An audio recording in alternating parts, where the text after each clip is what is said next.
बढ़ुची शीत फुलबाणी रे आज सर्वनिम्न तापमात्रा 4.6 डिग्री रेकर्ड करा जायछि। सेहिपरि दारिंगबाड़ी तापमात्रा रही 4.8 डिग्री। उत्तर दिगरु पवन बहुतबा जोगु ठंडा बढ़िबारे लागिछि। आउरी 2 सप्ताह पर्यंत ठंडा लागि रहिबो बोली पाणीपाग विभाग पक्षरु कहा जायछि। या सहित कंधमालले घन कुहुड़ी जोगु अत्यधिक ठंडा अनुभूत होछि। कंधमाल जिले में शीतर प्रकोप अहेतुक भाव वृद्धि पाई। तापमात्रा लगातार कमिबार लगी। तो 17 तारीख दिन देखा तापमात्रा 6.4 थिला। 18 तारीख देखा तापमात्रा 5.0 खसीला।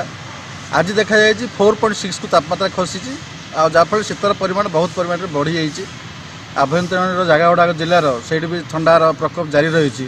फुलबाणी में 2 दिन है शीत धीरे धीरे बढ़िबार लगी। आज एत मात्रा शीत हो तार शीतर तीव्रता आज खसी आसी तापमात्रा 6.5 को। याद्वारा कंधमाल जनजीवन अस्तव्यस्त होगा सहित साधारण लोक हैरान हरकत होती।